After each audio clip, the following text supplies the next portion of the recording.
nzijukira mukama omwana we wakeera obeera omujjukira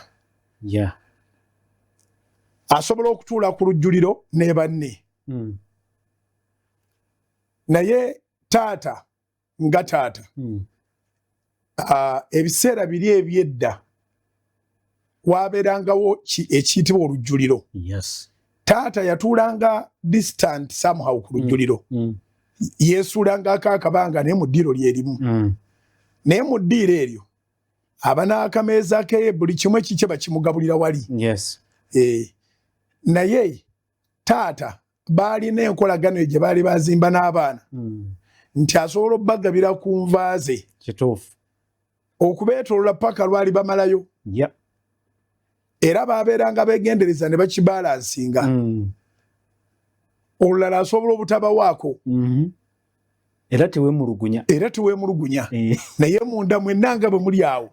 muba mulina enva ezammwe muba mulina olujjuliro lwammwe naye nga buli omu akiina mu birowoozo bye nti taata ayinza okumpa ku kifi nze bw'otuula nange omanya tugenda kwogera ku byedda ebikola amakulu kaakati laba bwe bukya ku makya teweerabiddwa erinnya lyalimanyi era bakuwa bulungi enva ezizo oli ku lujjuliro ne banno kwe bali naye taata n'amala n'aga nti Apollo sembeza essowaani yo awo akujjukidde mpa obutaano ojjukiddwa wamma Apollo sembeza essowaani yo omanyirawo n'osembeza essowaani n'akuteerako ekiyingula ate ekisabo kiba kyeyongedde n'akuteerako n'ekyokubiri kisinzira nawe engeri gy'otunuddemu sikitegedde ekiyingula kiba kiyingula kya nnyama ekifi nti wakava okukiika embuga naye ngeri oluganda olutuufu lusibuka waffe buddu oluganda olutuufu lusibuka waffe buddu ekiyingula ky'ennyama kakati waliwo omwana googa nti Apollo sembeza essowaani yo n'omulaba nga essanyu limwetoolodde omubiri gwonna ayinza obutanyega kigambo naye facial expression n'essuka okulaga nti asanyuse ekintu kino bonna babadde bakirinda naye ye abadde akirinda nnyo oyaba agenda bimalako nga tanyeze na kigambo manyi nti essanyu lyogera ogenda okulaba nga essanyu lingi so abadde ateeseteese omuwa ekiyingula kimu n'okwata n'ekyokubiri kabe kasinge n'ekyokusatu kati wadde bonna obadde obawa ne baga nti amuwadde bisatu akasirikiro kabeera awo Apollo ne bw'aba nga alina akabuto katono emmere ennyama ya taata bagirya neggwaawo akujjukidde so kyekisiimo conceptualization ya idea eno ematalinga nnyo how you understand when we say we are praying and fasting crying unto God to remember us. It's not that we are forgotten. No. He has given us the gift of life. Tumwebaza atwadde omukka ogw'obulamu atukuumye bye tulina byonna yabikoze yatusasulira renti yatuwa transport yatudizaayo abaana ku masomero naye singa omugagga akukubira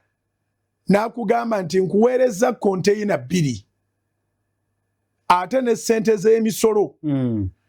nzitadde ku akawunti so that bw'oba osasula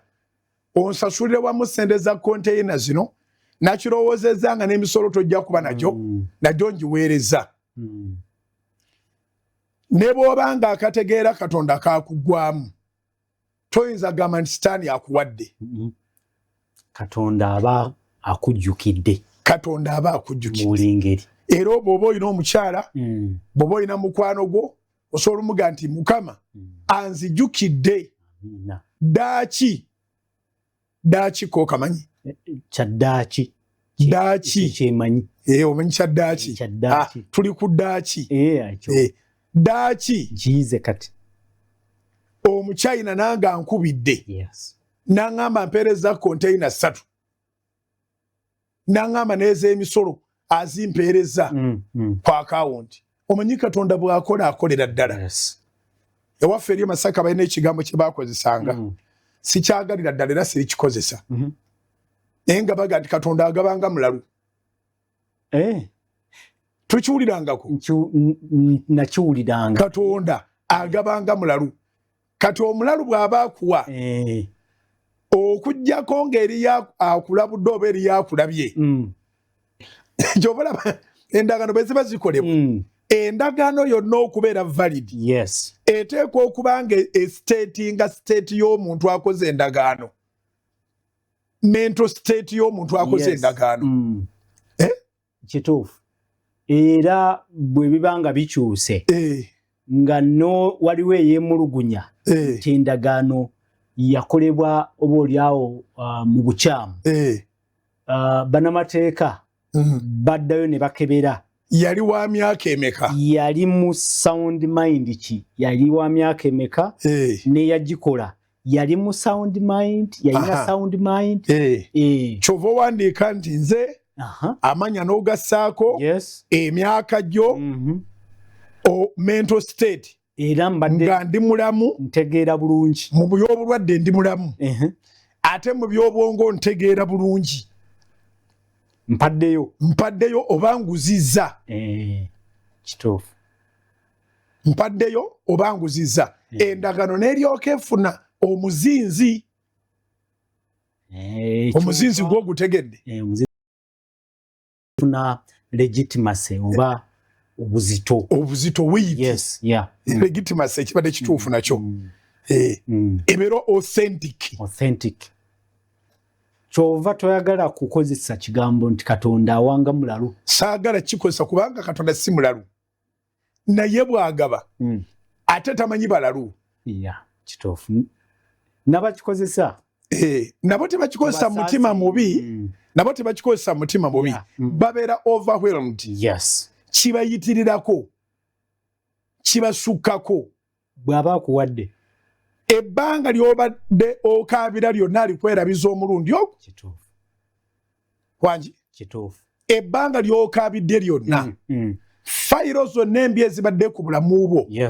azikwerabiza omulundi ogwo Katonda ng'asazeewo okuwa azikwerabiza omulundi gumu Katonda ng'asazeewo okuwa